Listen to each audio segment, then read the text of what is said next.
हमने डिनोमिनेटर में देखा cos x plus sine x आ रहा है, cos x plus sine x denominator में मिल गया। अब मैं चाहूंगा, सिर्फ इस केस में नहीं, ज्यादातर केसेस में जहां पर भी मुझे ऐसा हो सके, तो हमारा क्वेश्चन बहुत आसान हो जाएगा कि डिनोमिनेटर का एग्जैक्ट डिफरेंशियल न्यूमरेटर में मिल जाए। तो आप देखो cos x का डिफरेंशियल क्या होता है, minus sine x, cos x का डिफरेंशियल, ठीक है, और साइन x का डिफरेंशियल प्लस का cos x।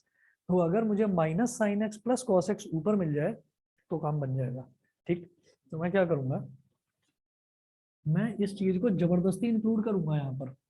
कैसे करेंगे देखिएगा, इसको हम ऐसे लिखेंगे, i is equal to integration. अब ध्यान देना, पहले सिर्फ डिनोमिनेटर लिखो cos x plus sine x. पहले नहीं, जरूरी तो नहीं है, इक्वल टू कर लो, मर्जी है, ठीक है ना, छोड़ दो इसको, हटा दो, कोई बात नहीं, ठीक है, सिर्फ इक्वल टू लगा दो, ये तो लगाओगे, ठीक है। चलिए, तो डिनोमिनेटर में हो गया cos x plus sine x.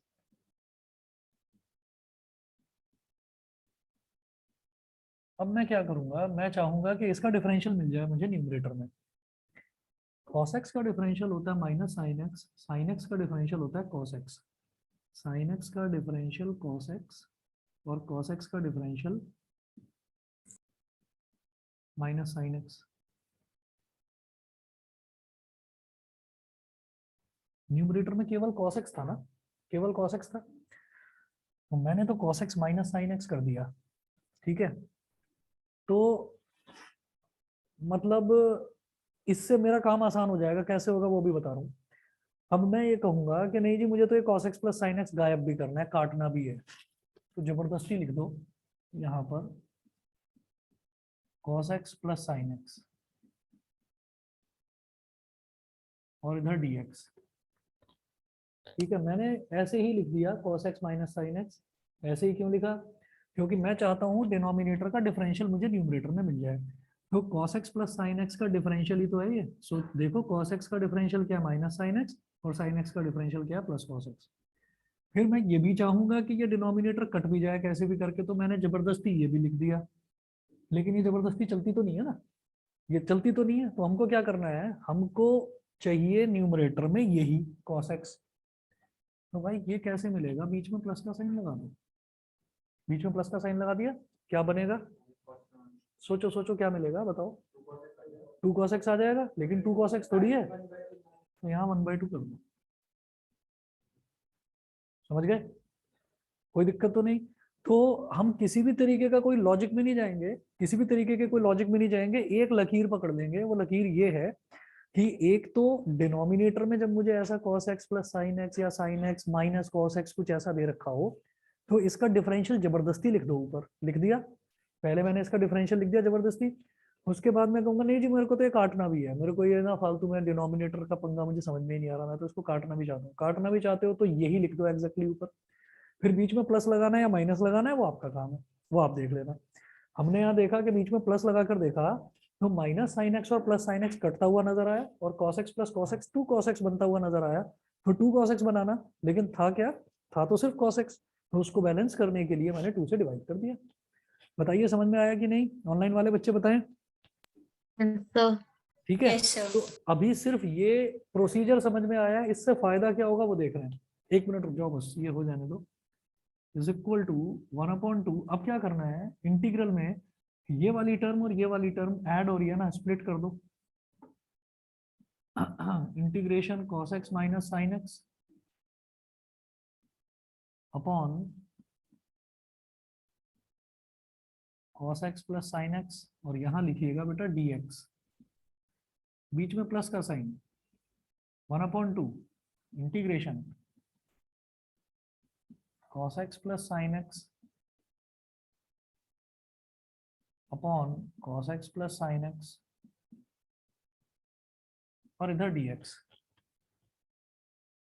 सही है, समझ गए इतना।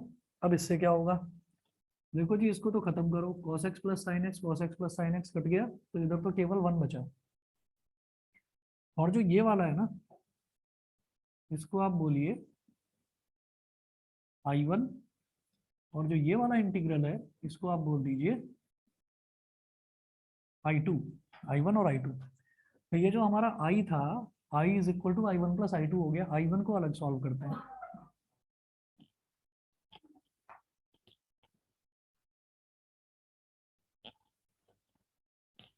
I1 is equal to 1/2 integration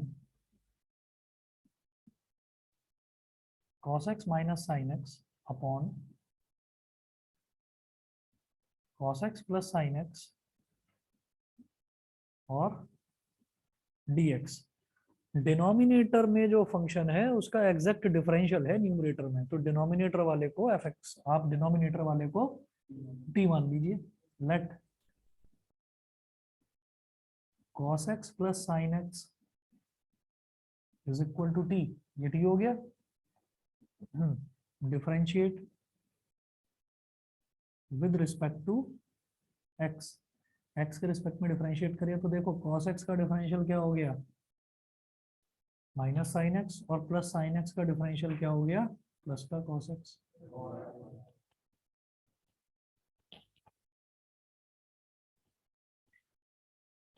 फिर इस साइड में t को करेंगे x के रिस्पेक्ट में डिफरेंशिएट, तो ये हो जाएगा dt बाई डी एक्स। अब dx को इधर ले आओ, बेटा ये क्या हो गया minus sine x plus cos x की जगह इसको ऐसे भी तो लिख सकते हैं, cos x minus sine x लिखा जा सकता है। और dx इधर ले आएंगे तो dx इधर मल्टीप्लाई हो गया इज इक्वल टू dt। तो cos x minus sine x into d x, इस पूरे की जगह मैं क्या लिख दूंगा dt, इस पूरे की जगह हम dt लिख देंगे। तो यहाँ पर I1 is equal to 1/2 integration cos x minus sine x into d x, ये हो गया dt upon cos x plus sine x को मैंने क्या माना था t। I1 is equal to 1/2 integration 1/t dt, 1/x dx, इसका इंटीग्रल क्या होता है log x। ठीक है, तो 1/t dt इसका इंटीग्रल क्या हो जाएगा log t। दोबारा बोलो।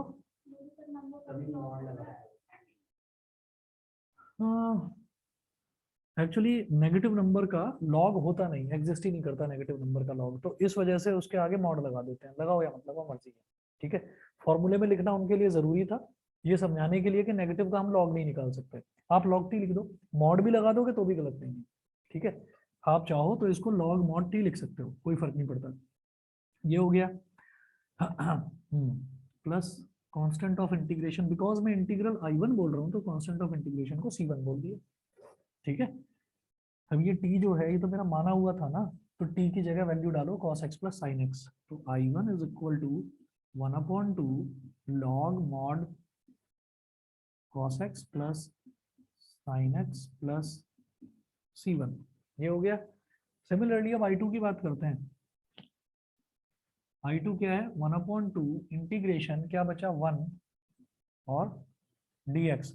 सीधी बात भाई, सिंपली dx जो है dx का इंटीग्रल क्या होता है x, क्योंकि ये 1 है, ये 1 क्या है x की पावर 0, 1 क्या है x की पावर 0, और x की पावर n का इंटीग्रल क्या होता है x की power n plus 1 upon n plus 1। तो x की पावर 1 अपॉन 1 यानी कि x, तो इसका क्या आ जाएगा 1/2 into x plus C2। Therefore I is equal to I1 plus I2 था, तो I is equal to 1/2 log mod cos x plus sine x plus C1 छोड़ो 1/2 x मतलब x बाई 2 प्लस C2 छोड़ो, ये C1 प्लस C2 हो जाएगा ना, इसको एक कॉमन कांस्टेंट मान लिया C। बस, चाहे तो एक स्टेप में लिख दो कि प्लस C1 प्लस C2, अगले स्टेप में लिख दो where C is equal to C1 plus C2, ऐसा कर सकते हैं। ठीक है, समझ गए भाई। ऑनलाइन वाले बताएं बच्चे सभी क्लियर है कि नहीं? श्रुति, सचिका, वंश, Yes, sir. Nishika, Yes. विकांश, Yes, Aishwarya, sir. Clear है? चलिए जी आगे चलते हैं। और बस एक चीज याद रखना, खास तौर पर इंटीग्रेशन में, इंटीग्रेशन ना बड़ा वास्ट टॉपिक है, तो इसमें जो पुराने 10 साल का जो रिकॉर्ड कहता है वो ये कहता है कि इसमें एनसीईआरटी के बाहर का कुछ क्वेश्चन आता ही नहीं है। तो चाहे 10 बार प्रैक्टिस कर लेना, एनसीईआरटी के क्वेश्चन मत छोड़ना, उसके अलावा कुछ भी कर लेना, उसके अलावा जो चाहिए हो वो कर लेना। ये ना हो कि मैंने सर आरडी तो पूरी कर ली, एनसीईआरटी छोड़ दी, वो मत करना।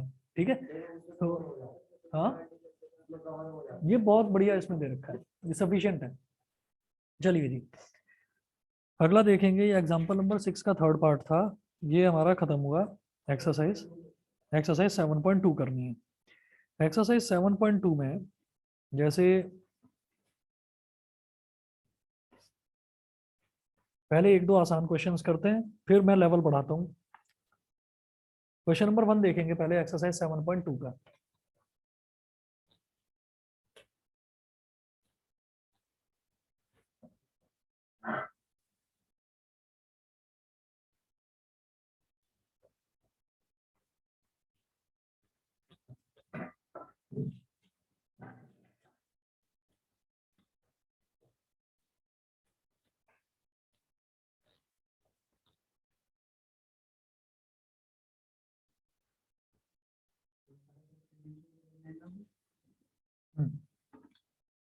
एक्सरसाइज 7.2 का क्वेश्चन नंबर 1 देखेंगे। Evaluate integrate the functions in exercises 1 to 37। तो जैसे क्वेश्चन नंबर 1 है 2x upon 1 plus x square, मतलब इसको इंटीग्रेट करना है, तो i is equal to integration 2x upon 1 plus x square dx। ये है। मैंने अभी यहाँ पर आपको क्या बताया कि ये जो इतना लंबा प्रोसीजर है कि भाई हमने जानबूझकर डिनोमिनेटर में जो फंक्शन था हमने ये चाहा कि इसका एग्जैक्ट डिफरेंशियल मिल जाए मुझे न्यूमरेटर में, हमने ये सोचा, उसी हिसाब से हमने प्रोसीड करा। तो इस पूरे को करने के बाद मुझे क्या समझ में आता है कि अगर फंक्शन नीचे है और उसका डिफरेंशियल ऊपर है तो रिजल्ट क्या बन रहा है, लॉग ऑफ दैट फंक्शन। क्या बन गया, log of cos x plus sine x, log of cos x plus sine x बन गया। नोट करके लिखेंगे, इस क्वेश्चन को करने से पहले नोट करके लिख लेना, इसी क्वेश्चन में ही लिख लेना नोट करके कि integration of f dash x upon f x d x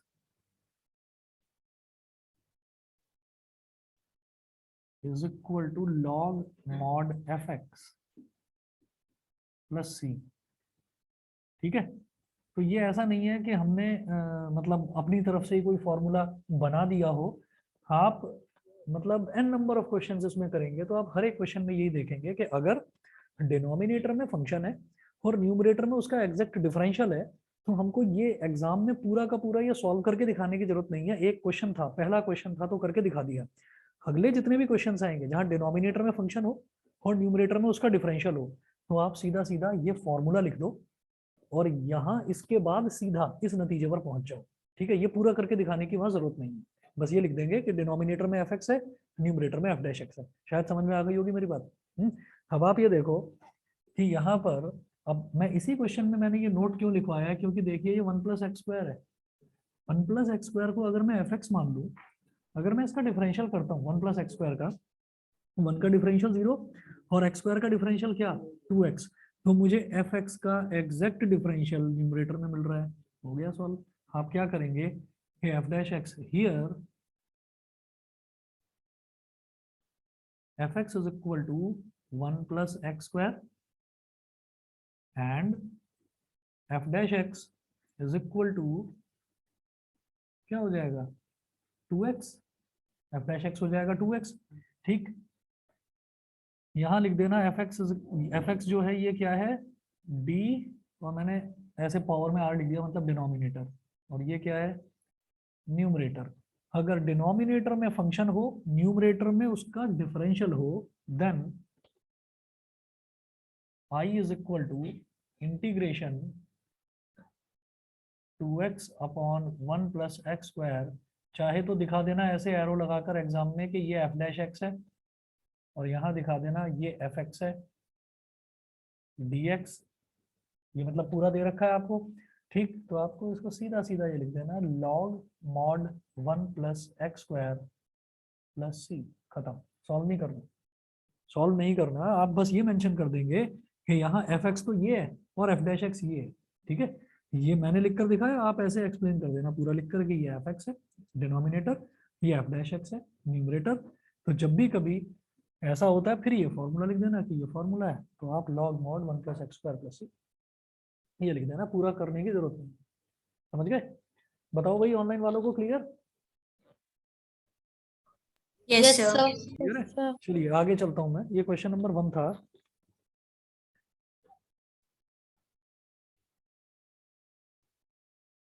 उसके बाद क्वेश्चन नंबर 2, क्वेश्चन नंबर 2 अपने आप देखना, क्वेश्चन नंबर 2 आप अपने आप देखेंगे। क्वेश्चन नंबर 3 करवाता हूं।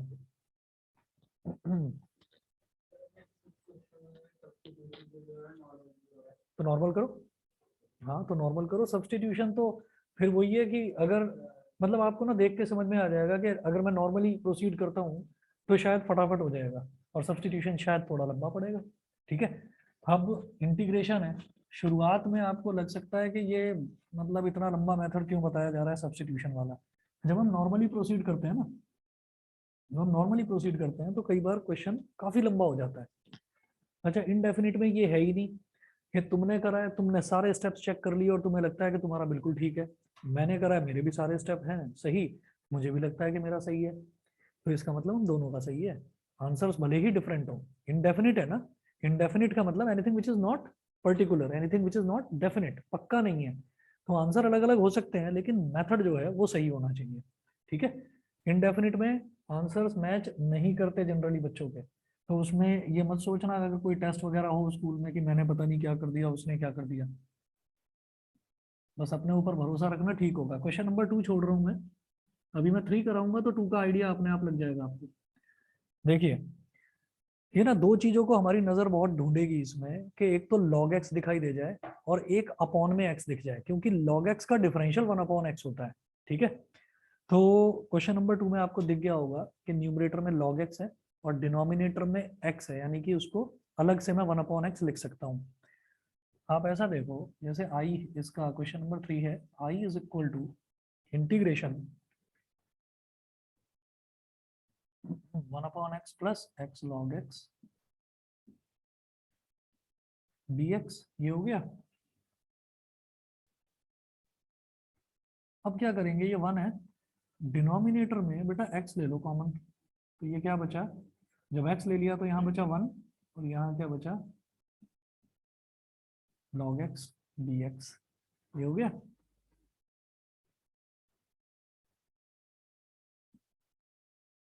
इंटीग्रेशन 1/, ना ना ना ना बता रहा हूँ अभी, बिल्कुल सही, इंटू 1/x और dx। देखो क्या है, ये जो 1/x है मैं ये ढूंढूंगा कि फंक्शन भी मिल जाए और उसका डिफरेंशियल भी मिल जाए। तो आप ये देखिए जो log x है ना, log x को, log x का डिफरेंशियल 1/x है, log x का डिफरेंशियल 1/x है, मैं log x को t मान लूंगा तो 1/x dx अपने आप ही dt हो जाएगा, ठीक है। 1/x dx dt हो जाएगा, अभी करके दिखाऊंगा इसको। अब क्या है कि ये जो 1 + log x है, ये जो 1 + log x है, इस पूरे 1 + log x को ही मान लूं t, ठीक है।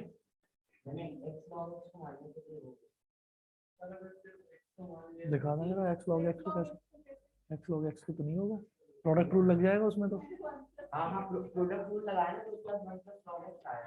दिखा तो दो, अरे दिखा तो दो, 1 मिनट।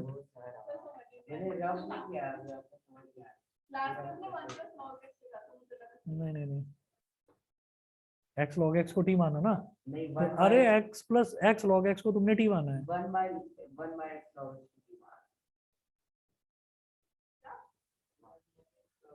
ये क्या कर डाला।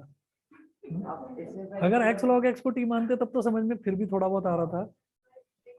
देखो x log x को जब अगर तुम t मानते हो तो x को एज इट इज छोड़ा और log x का डिफरेंशियल हो गया 1/x, तो x इंटू 1/x 1 हो गया, 1 आ रहा है तुम्हारा, सही है। फिर log x को एज इट इज छोड़ा,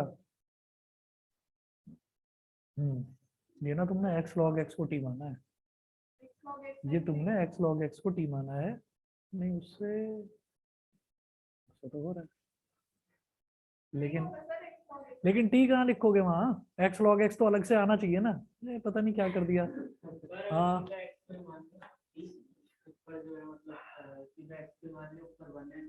देखो हमें क्या करना होता है, हमें ऐसे थोड़ी है कि कुछ भी मान लेना है। अगर मान लो, दिखाना जरा एक्स को टी कैसे माना। वो तो सेम आ जाएगा ना। तुमने x को t माना तो 1 is equal to d t by d x. ठीक है, तो dx is equal to dt हो गया। तो 1 upon t plus t log t dt, है ना। अब क्या करूं, तो फिर t मानने का फायदा ही क्या था। फिर t माना ही क्यों, वो तो x ही रहने देते। आंसर तो यही है, आंसर तो यही है, लेकिन t मानकर आपने अननेसेसरी लंबा करा उस क्वेश्चन को। देखो अब जरा सभी बच्चे ध्यान देना, जैसे ये 1 अपॉन एक्स है तो इसको मैं ऐसे तो लिख सकता हूँ ना, i is equal to integration 1 upon x upon 1 plus log x. लिख सकते हैं कि नहीं, ये बता दो। अगर नहीं समझ में आया तो बता दूंगा इसको मैं। नहीं समझे, देखो अगर साइड में कहीं पर भी किसी में भी अगर ये लिखा हुआ है 1/2 या 1/3, तो उस पूरे 1/2 या पूरे 1/3 को मैं एग्जैक्टली न्यूमरेटर में लिख सकता हूँ। ऐसा हम कर सकते हैं। अब आपको क्या करना है, ये क्या है एफ एक्स, ये फंक्शन है एफ एक्स, और ये क्या है एफ डैश एक्स। ठीक है, करके भी दिखाइए। F x is equal to 1 plus log x, f x तो 1 प्लस लॉग एक्स हो गया, और जब इसका डिफरेंशियल लेंगे एफ डैश एक्स, तो 1 का डिफरेंशियल होगा बेटा 0, और log x का डिफरेंशियल होता है 1/x। तो आपको क्या दिखाई दे रहा है कि एफ एक्स तो डिनोमिनेटर में है, और एफ डैश एक्स उसका जो डिफरेंशियल है वो न्यूमरेटर में है। तो सीधा सीधा आप आगे प्रोसीड करें कि i is equal to log mod f x, यानी कि log mod 1 plus log x plus c. ठीक है, तो जो तुमने टी माना उससे कोई फायदा नहीं हुआ, उससे 1/t 1 प्लस लॉग टी बिल्कुल सेम वही चीज आ गई। हाँ, तो इसलिए उसमें सब्स्टिट्यूट करने की भी कोई जरूरत थी नहीं। ठीक है, बताइए भाई, क्लियर आ रहा है समझ में। पीछे यूएस, नहीं नहीं ठीक है, वो ठीक है, मैं तुम्हारे नाम की शॉर्ट फॉर्म बोल रहा था, US, NKT, PK, KP, IT, IT Ishan त्यागी,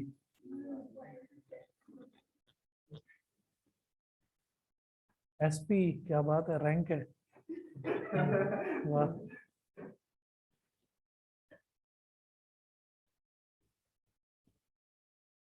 चलिए इसके बाद जरा सोचना, third, sorry fourth,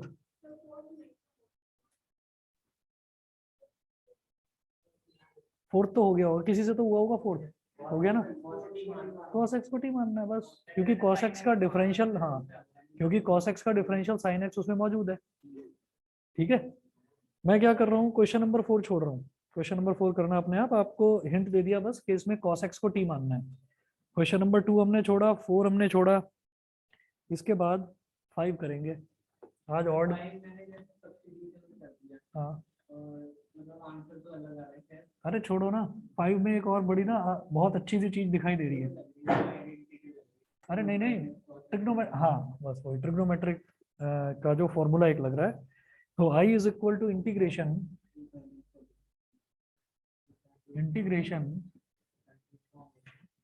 sign a x plus b into cos a x plus b और dx, ये है ना। तो i इज इक्वल टू क्या हो जाएगा, आप इसमें 2 से मल्टीप्लाई और 2 से डिवाइड कर दो, 2 sine a x plus b into cos a x plus b d x. 2 sine theta cos theta क्या होता है, साइन 2 थीटा। ठीक है, तो वही, ये साइन और कॉस के लफड़े से हम बचना चाह रहे थे, तो इसलिए इसको सिर्फ साइन में कर दिया कन्वर्ट।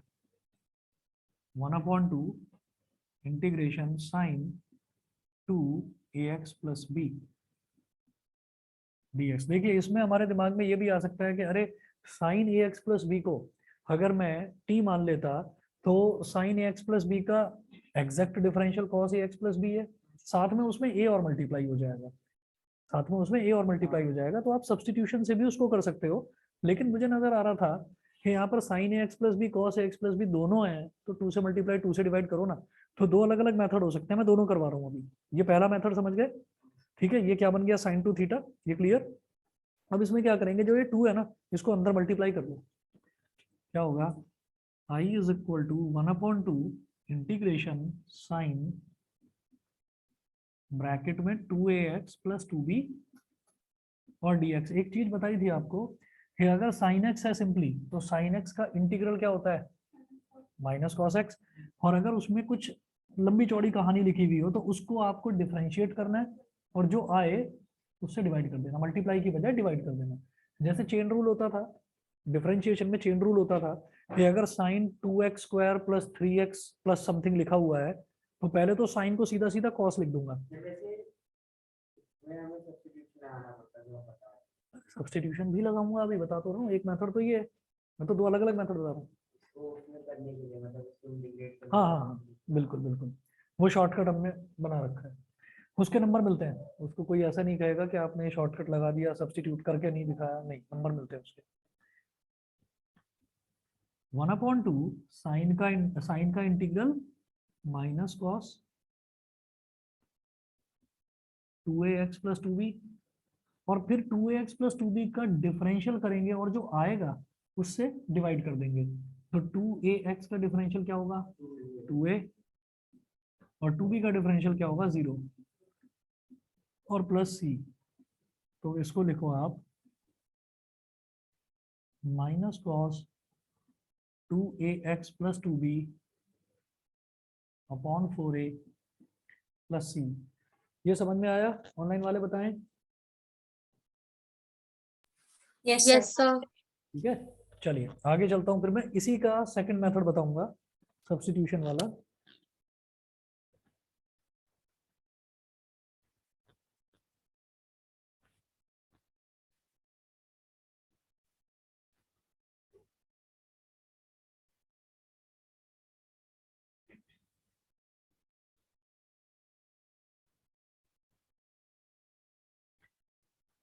इसका ऑल्टरनेट मेथड देखो। I is equal to integration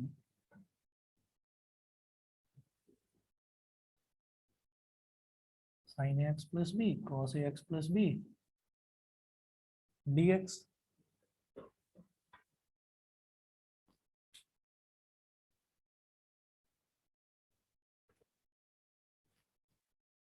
अब यहाँ पर फंक्शन भी और उसका डिफरेंशियल भी दोनों मिल रहे हैं मुझे। मैं क्या करूंगा, let sine a x plus b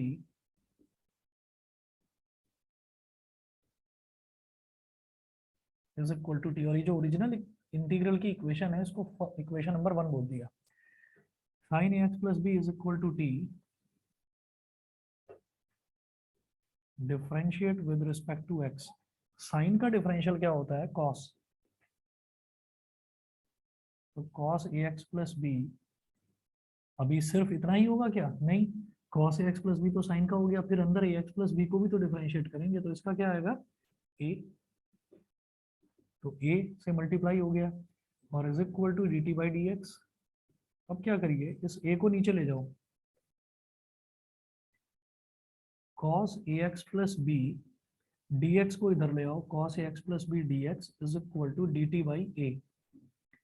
तो cos ax plus b d x, cos ax plus b d x, इसकी जगह में डी टी बाई ए लिख दूंगा इसमें। Therefore, equation 1 becomes I is equal to integration, देखिए sign a x plus b को मैंने t लिख दिया, तो इसको तो t लिख दिया, और cos ax plus b d x को क्या लिख दिया, d t by a. A is a constant, integral के बाहर निकाल लो, 1/a integration t d t, t d t मतलब टी की पावर 1, मतलब टी की पावर 1 प्लस 1 अपॉन 1 प्लस 1, तो टी स्क्वायर बाई 2 हो जाएगा। 1/a t square by 2 plus c is equal to 1/2a, और t कितना है, sine a x plus b, और टी का स्क्वायर मतलब sine square a x plus b plus c. तो किसी को ये सोचने की जरूरत नहीं है कि ये सही है ये सही है, दोनों सही है, दोनों सही है। रीजन क्या है भाई, इंडेफिनिट इंटीग्रल है, यहाँ अलग मेथड मैंने अपनाया था, मेथड ये भी ठीक है, यहाँ अलग मेथड अपनाया था ये भी ठीक है, एक तीसरा मेथड भी अपना सकते हो। क्या भाई, साइन का डिफरेंशियल कॉस होता है, तो कॉस का डिफरेंशियल माइनस साइन भी तो होता है, ठीक है। तो अगर आप cos a x plus b को टी मान लोगे, तो यहाँ पर sine a x plus b d x जो है वो minus d t by a आ जाएगा, ठीक है। उस तरीके से करेंगे तो फिर ये कॉस स्क्वायर की टर्म्स में आएगा, यही आंसर आपका कॉस स्क्वायर की टर्म्स में आएगा। वो भी ठीक है, वो भी ठीक है, ये भी ठीक है, और कोई चौथा मेथड भी होगा ना, वो भी ठीक है। बस गलती किसी भी स्टेप में ना हो। इनडेफिनिट में सिर्फ और सिर्फ आप ये देख लीजिएगा, इसी वजह से इनडेफिनिट में ज्यादा टीचर भी 2 3 4 स्टेप तक देखेंगे कि आपने स्टेप्स ठीक करे या नहीं, वो आंसर मैच करने नहीं बैठते। इनडेफिनिट की कोई की नहीं बनती, जब पेपर चेक होता है तो इनडेफिनिट की नहीं बनेगी, और इसीलिए इनडेफिनिट का मुश्किल से 1 या 2 क्वेश्चन होगा पेपर में, और ज्यादातर जो इंटीग्रल के क्वेश्चन होते हैं वो डेफिनिट के आते हैं। और डेफिनिट और इनडेफिनिट में बस एक ही अंतर है, ये हम इस वजह से कर रहे हैं क्योंकि इसी क्वेश्चन में अगर मान लो मेरे को लोअर और अपर लिमिट कुछ दे रखी हो, कुछ भी लोअर और अपर लिमिट, मान लो 0 दे रखी हो लोअर लिमिट और अपर लिमिट दे रखी हो π/2, तो आप ये मेथड लगाओ, आप ये मेथड लगाओ या कोई और मेथड लगाओ, आपका रिजल्ट सेम आएगा। तो वो क्या करेंगे, वो इनडेफिनिट का क्वेश्चन तो उठाएंगे देंगे, लेकिन उसको रिप्रेजेंट डेफिनिट की तरह करेंगे। कैसे, हम बस लिमिट्स लगा देंगे, लिमिट्स लगाते ही सारे के सारे मेथड्स तो इनडेफिनिट वाले ही लगते हैं डेफिनिट में, बस 9 प्रॉपर्टीज और हैं, 9 है प्रॉपर्टीज, वो मुश्किल नहीं है वो। हाँ, मुश्किल नहीं है, नहीं मैं 7 बताऊंगा, मैं 7 बताऊंगा क्योंकि उसमें जो 2 प्रॉपर्टीज हैं वो उन्हीं 7 में से डिराइव हुई हैं, ठीक है। तो मैं 7 प्रॉपर्टीज बताऊंगा। हाँ चलो, बात बराबर ही सही है, ठीक है जी, क्लियर है, बताओ। हाँ समझ गए, चलिए आगे चलते हैं। तो ये हमारा क्वेश्चन नंबर 5 था। उसके बाद इवन नंबर क्वेश्चन नंबर 6 है, छोड़ रहा हूँ। क्वेश्चन नंबर 6 छोड़ क्यों रहे हैं, क्योंकि ए एक्स प्लस बी की पावर 1/2 है, ए एक्स प्लस बी की पावर 1/2, तो ए एक्स प्लस बी की पावर 1/2 मानकर उसको इंटीग्रेट करो, ए एक्स प्लस बी की पावर 1/2 प्लस 1 अपॉन 1/2 प्लस 1। फिर ए एक्स प्लस बी को फर्दर डिफरेंशिएट करना है, जो आए उसको डिनोमिनेटर में लिख देना बस। समझ रहे हैं भाई, देखो क्या करा था, साइन 2ax+2b आ गया, तो साइन का इंटीग्रल देखा ना, साइन का इंटीग्रल क्या था, माइनस कॉस के आगे सेम कहानी लिख दी। फिर ये जो 2ax+2b है, क्या करा, इसको डिफरेंशिएट करके डिनोमिनेटर में लिख दिया। वही काम करना है, ax प्लस बी का अंडर रूट है, क्या दे रखा है, ax प्लस बी का अंडर रूट, तो ax प्लस बी की पावर 1/2 हो गई ना, ठीक है। अगर x की पावर 1/2 होती तो क्या करते, x की पावर 1/2 प्लस 1 अपॉन 1/2 प्लस 1 ये करते, लेकिन यहाँ ax प्लस बी है, तो आप ax प्लस बी की पावर 1/2 प्लस 1 अपॉन 1/2 प्लस 1 करेंगे, फिर फर्दर ax प्लस बी को डिफरेंशिएट करके उसे डिनोमिनेटर में लिख देना, खत्म, बस ये करना, ठीक है। फिर भी नहीं समझ में आया मेरे से अगली बार पूछना। तो मैं क्वेश्चन नंबर 6 भी छोड़ दिया है, मतलब मैं इवन क्वेश्चन छोड़ता जा रहा हूँ, ऑड करता जा रहा हूँ। 7th हो जाएगा, प्यार से हो जाएगा, चलिए ठीक है। कैसे होगा, चलो छोड़ो, मैं 7th का ना बस एक हिंट देकर छोड़ रहा हूँ। अरे कर देगा ये ऐसे कि समझ में भी नहीं आएगा खुद को भी। एक्स लॉग एक्स को टी मानकर, एक्स लॉग एक्स को टी मानकर कर रहा है, और फिर कह रहा नहीं मैंने 1/x log x को माना है। हाँ तो वो एक ही चीज तो दिक्कत देती है, और क्या होता है।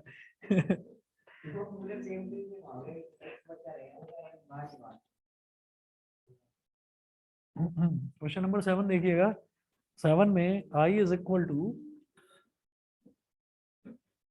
Integration x into under root x plus 2 dx, ये है ना। ये जो x है, अरे सुनो, ये जो x है बाहर जो लिखा हुआ है x, इसको अंडर रूट के अंदर ले जाया जा सकता है, स्क्वायर होकर अंदर चला जाएगा ना। तो i इज इक्वल टू क्या हो गया, इंटीग्रेशन अंडर रूट के अंदर, ये x अंदर चला गया x square, x plus 2 dx, ठीक है। इसको क्या करो, x cube plus 2x square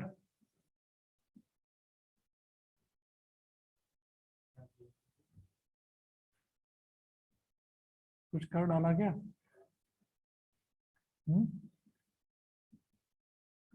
तो इसको मानो जैसे x की पावर 1/2 है, तो क्या हो जाएगा x की पावर 1/2 + 1 अपॉन 1/2 + 1।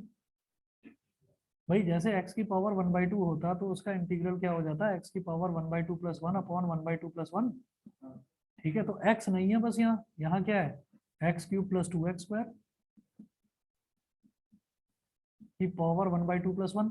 और जो ये है इसका डिफरेंशियल करके डिनोमिनेटर में लिख दो बस। x³ का डिफरेंशियल क्या है, 3x² और इसका क्या है 4x। हो गया प्लस सी, ये करना है। ठीक है, आंसर्स मैच करने की गलती मत करना पीछे। आंसर्स मैच करोगे ना तो डिप्रेशन में चले जाओगे। सॉल्व करके फोटो खींच के मुझे भेज देना, सर मैंने ये करा है, ठीक है या नहीं, बस ये बताओ। ठीक है ना? हाँ हाँ भाई, हो सकता है उन्होंने अलग मेथड से कराओ, आप अलग मेथड से कर रहे हो। अभी तक कर रहे हैं, चलिए अच्छी बात है। चलो देखता हूँ मैं, 1 मिनट रुको।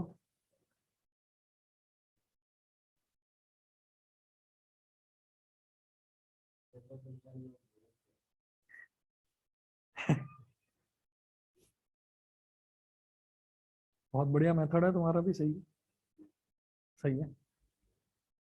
क्या कर दिया इस बार, बस समझ में आना चाहिए। भाई ऑनलाइन वाले बच्चे बताएं क्लियर है कि नहीं। x + 2 को t मान लिया, dt = dx हो गया, बिल्कुल सही। Yes, sir. ठीक है, dx को हमने dt लिख दिया और ये हो गया t की पावर 1/2।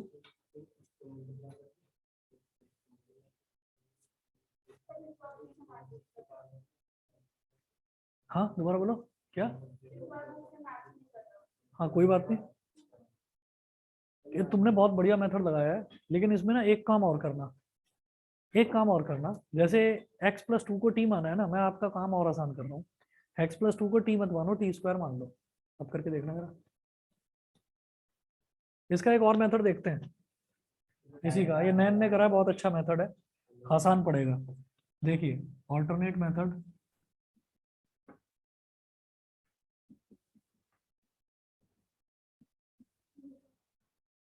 और इसमें कुछ चीजें ऐसी हैं जो कर करके ही उनको समझ में आएगा। जैसे इसने क्या करा, इसने x + 2 को t मान लिया। हम क्या कर रहे हैं, लेट x + 2 = t² मान लिया इसको, t²। अरे आएगा, रुको तो सही, अंडर रूट वाले झमेले से तो बचोगे नहीं।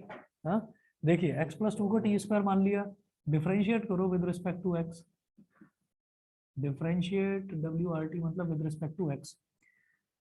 तो भाई x का डिफरेंशियल 1, 2 का डिफरेंशियल 0, और इधर ये हो जाएगा t² का डिफरेंशियल होगा 2t, देन t का differential with respect to x, तो dt/dx। With respect to x कर रहा हूँ ना, तो पहले t² का क्या हो गया 2t, लेकिन विद रिस्पेक्ट टू x कर रहे हैं तो t का क्या होगा dt/dx। यहां से dx को इधर ले आओ बस, तो dx क्या हो गया 2t dt।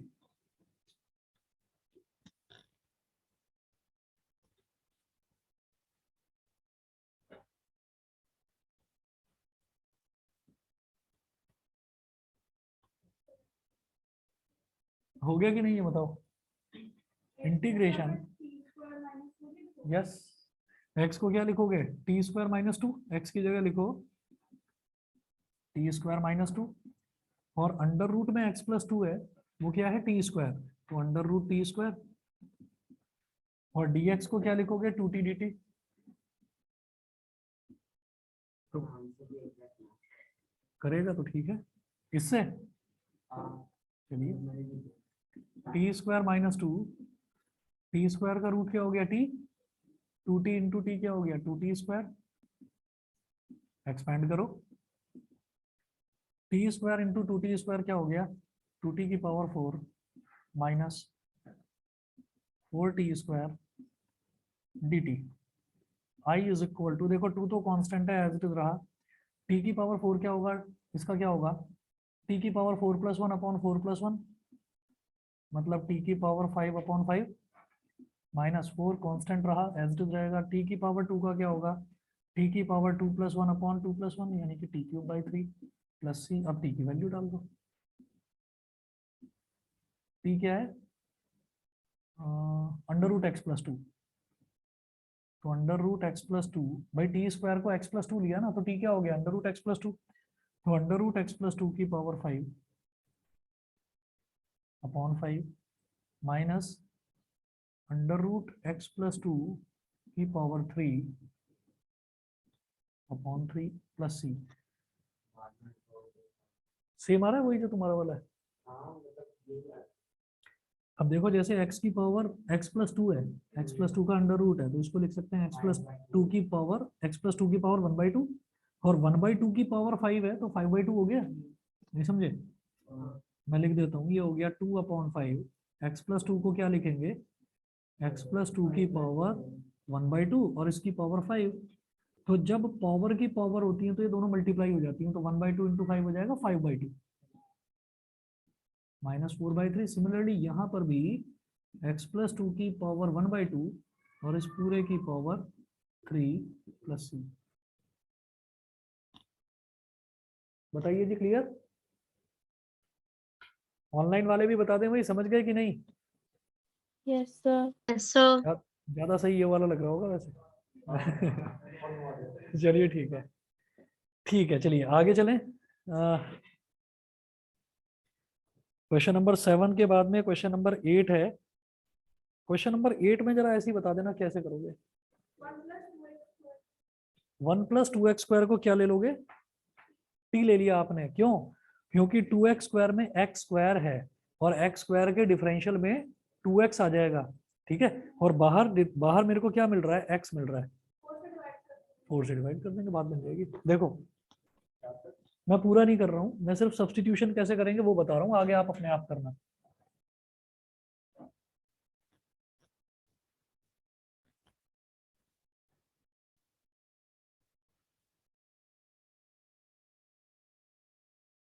Question number 8, integration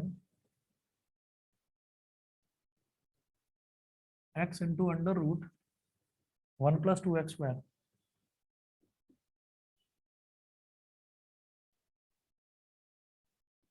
dx। Let 1 + 2x² is equal to t। Differentiate with respect to x, जब 1 को करेंगे x के रिस्पेक्ट में तो 0, क्योंकि अकेला है, अकेला लिखा हुआ है कांस्टेंट। अब ये 2 हो गया और x² का डिफरेंशियल क्या होगा, 2x, और इधर है t, तो t का क्या हो जाएगा, dt/dx। अब इस dx को इधर ले आओ, 4x dx is equal to dt। 4 को इधर ले जाओ बस, x dx is equal to dt/4। ऐसा क्यों करा, क्योंकि x और dx दोनों यहाँ मौजूद हैं। तो इसको मैं लिखूंगा I is equal to integration, पहले लिख लो कायदे से, under root 1 + 2x² into x dx। ऐसा क्यों लिखा, क्योंकि x dx की वैल्यू मेरे पास dt की टर्म्स में आ चुकी है। तो I is equal to integration 1 + 2x² का अंडर रूट 1 + 2x² क्या है, t, तो अंडर रूट t, और x dx क्या है, dt/4। छोड़ दो अब भाई, अंडर रूट t क्या हो गया, t की पावर 1/2, तो उसका इंटीग्रल क्या होगा, t की पावर 1/2 + 1 अपॉन 1/2 + 1, और फिर लास्ट में आपको t की वैल्यू डाल देनी है, बस 1 + 2x² लास्ट में लिख देना। ठीक है, इतना करिए, और मैं ये एक्सपेक्ट करता हूँ कि आप लोग शायद क्वेश्चन नंबर 10 तक, मतलब 9 और 10 भी आप लोग कर लेंगे, 9 और 10 भी आप लोग कर लेंगे, है ना। पूरी अगर कर सके तो देखो ट्राई करो, क्योंकि आगे के क्वेश्चंस थोड़े जो हैं 10 14 के बाद वाले थोड़े टफ हैं। कर सकते हो तो बहुत अच्छी बात है, लेकिन 10 तक मैं छोटा ही दे रहा हूँ होमवर्क, लेकिन इतने को कर लेना, इतने को कर लेना, साथ साथ लेकर चलिए। इंटीग्रल इंटीग्रल में कोई भी बैकलॉग मत रखना, नहीं तो कुछ भी समझ में नहीं आएगा, 10-12 एक्सरसाइज है। ठीक है, चलिए जी फिर, okay Thank you, sir. Okay.